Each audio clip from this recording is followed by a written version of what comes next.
Hello, everyone. Neagat here, and welcome to another match of Littlewargame. Today, I am bringing you a game that was played on Ravaged between myself in the top left corner of the map versus my opponent ItzJ in the bottom right corner, playing with the blue pieces. And to go along with today's recording, I also have a special guest with me. I have Sqrtofneg1. I asked him if he could join me in this duo cast of this game that I played. So here's Square Root to introduce himself. Hello, I'm Sqrtofneg1. It's good to be here. I'm one of the moderators and developers of Littlewargame, and really excited to cast this game with Neagat here, and we'll see how it goes. Yes, excited, very excited for you to be here. This should be a lot of fun. So like I mentioned, a game between me and ItzJ. In terms of players and their matchups, I'm someone who's been playing for a while, and ItzJ has been playing for a while as well. We actually practice each other pretty frequently, I want to say. Sometimes he plays me when I'm playing as a guest, and he doesn't know he's playing me. But a lot of the times, whenever we're both on and we're not playing anyone, we'll just message each other and say, hey, do you want to play a game? And I think this is one of those times. I believe this is the second game in about 4 games that we had played this day. I was looking over my replay folder, and I had found this game amongst others. I usually save all my replays just because I like casting them. But the game before this, I had 2-denned ItzJ, and I think I had done it successfully. I'm pretty sure I was able to beat him out. He definitely wasn't expecting it. But I didn't want to show that game because, ItzJ is definitely one of those players who can defend against it. He just wasn't prepared for it. Since this was the first game of the day, essentially, for him, if I remember correctly. And so if you notice, he's going for a 2-raider open, which I currently believe to be less efficient than the 1-raider opening, where you simply go for 1-raider and then expand. So just going into the psychology of it a little bit, that's kind of what's going on over here. Yeah, interesting how you prefer the 1-raider opening over the 2-raider. I prefer the 2-raider opening, just because it allows you to be more aggressive. I definitely like playing with tempo. You're actually getting the better end of the trade here, which is really good. That basically negates the 2-raider versus 1-raider thing. So well done by you. Thank you, thank you. Yeah, it was this was actually such a cool moment in the game because I had gone 1-raider versus ItzJ's 2-raider, and as a result I get a faster castle, which is like, this is my whole premise, is like, if I'm unable to defend the raider pressure, I have the archers at home. If I am, then I'm like super ahead because I've already got this castle going. ItzJ has to wait a little bit longer. I think it puts me ahead in terms of income. So I'm just now starting to get a eco lead. That's very dangerous. He's probably going to jump on this. And I managed to jump away. Very close, though. Very close. But yeah, my thought on it is that it gets you ahead to try to do like a archer push. So I think the game plan I developed with this build in particular is to get this opening, to get the early castle, eventually get up to 3 barracks on two base, go for a really hard push, and then at the same time expand behind it. But I think ItzJ is deciding to do something very similar to that, except this might be more all in, especially if he gets a 4th barracks here. He's going for three barracks. Very interesting. Yeah, this is really interesting, just in part that ItzJ lost the initial skirmish a little bit, so he's not going to have the army advantage unless he goes for something like this. So yeah, one of the advantages of going for that early castle into earlier archers is that because you do have more archers, you're able to defend a lot of things a bit more easily, and So it looks like even if this push is successful, or even if this push hits, I feel like you're going to be able to defend fairly well, and it shouldn't be a big problem, in my opinion. But we'll Yeah, see how it goes. yeah, we'll see, we'll see. It looks like ItzJ is favoring Raiders as well right now. Um, and I mean, I guess my personal opinion in the matchup is that archers fare very well against Raiders. Ooh, I was not aware of this second Raider on the map. But I might be able to defend. Oh, I do get the Raider trade, so I'm still ahead in terms of Raider losses. But ItzJ was able to defend. And you might notice that in terms of vision right now, I really have no idea what's going on the other side of the map. ItzJ with these raiders, he's getting a lot more vision in terms of where I am on the map. He kind of has this vision in the center. He doesn't see my archer push on the side. I think this guy should have been over here to see that. But otherwise, I think it's quite even. He's got a lot of raiders though. Let's take a look at how many raiders he has actually. So 4 raiders and 2 archers. I'm very curious if maybe there's some sort of like build that's working really well. He is picking up a lot of my reinforcements over here with his raiders, so that's an advantage for him. I am forced to kind of come back a little bit. Sorry for the kind of flash there as I zoom out a little bit. But he does force me back a little bit so I can secure my reinforcements. But as far as economy goes, we're on a similar worker count. I am getting that third base, like I said. I do have that third barracks. And then at the same time, I am starting to make this push. He's definitely trading better than I am with these archer volleys.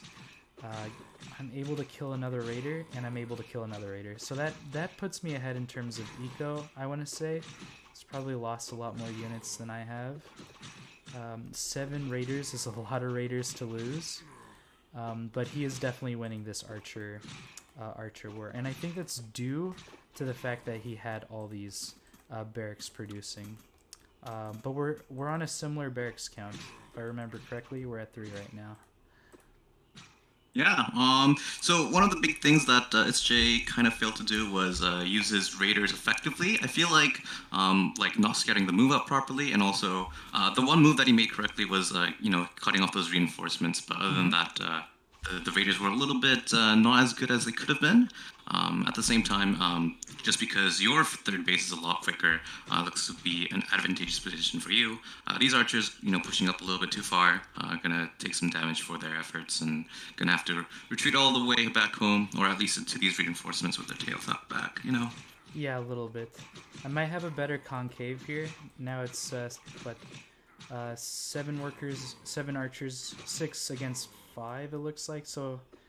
Except ItzJ was able to bring it back a little bit. Yeah, he does get his third base going, and I have my third base going at this point. So, and constant barracks production, which I love.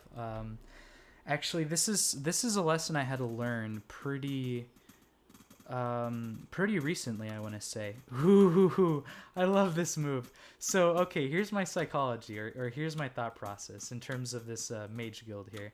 I notice that my opponent is going for pretty much just archers, and so I decide what's good against archers. Mages fireball is pretty good. That's one answer. The more I played, however, I found that catapults is a better answer. But I decided to go for fireball here. Yeah, that's a fair enough decision. We have the armies passing each other in the middle of the map, We so it's really going to be do. going to a bit of a base raid scenario. We'll see how it goes. Absolutely. So I am able to kind of pick off some of these workers. It looks like ItzJ is approaching. He hasn't done any worker damage just yet, and it looks like I decide to pull my army back. So ItzJ is committed to this side of the base, or to this side of the map. It looks like he's targeting these buildings, so he's not getting any eco damage just yet.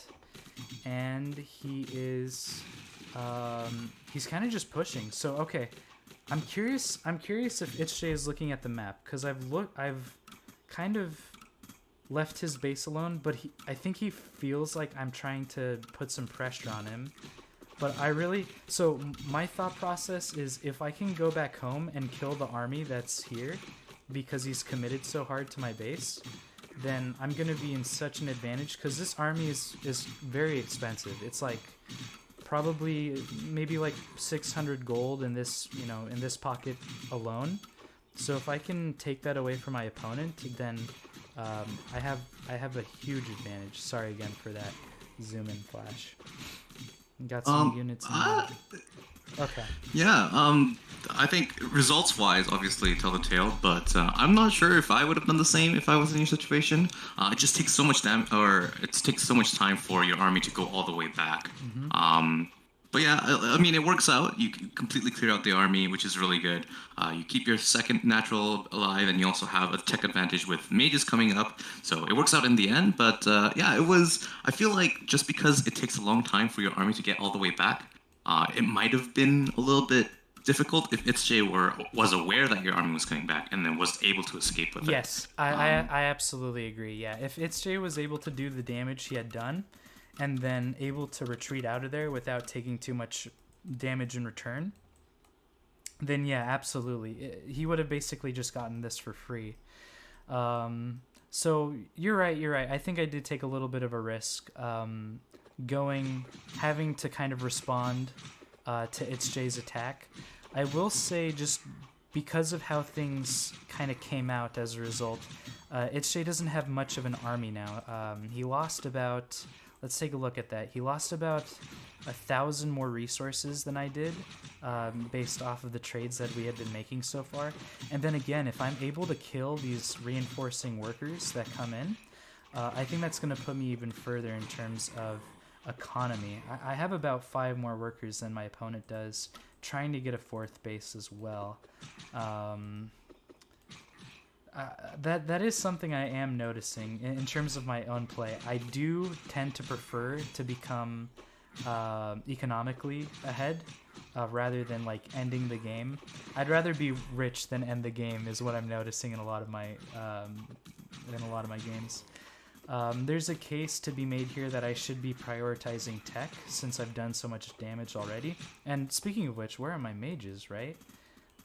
It's been a while. I've got the thing, but haven't started building those yet. Yeah, I'm not quite sure what's going on with that, but yeah, it happens. People forget and stuff. Yeah. I think. But yeah, at this point, I feel like this is really advantage for you. You have the 4th base up. You have a larger standing army and also more workers. So yeah, it looks like that move paid off. So obviously, I'm not going to criticize that too much. But yeah, it looks really good. You're in the driving position in this game, so we'll see how you close it out. Yeah, absolutely. So yeah, it's a good spot. For sure, a good spot. We're both. I mean, I haven't done any game-ending damage yet, I want to say, but I'm for sure ahead, and I'm able to basically continue to become more ahead. As long as I don't make a crucial mistake, which there might be a moment in this game where I make a crucial mistake, but I'm not for sure if that happens this game or not. It might be okay. It's not this game.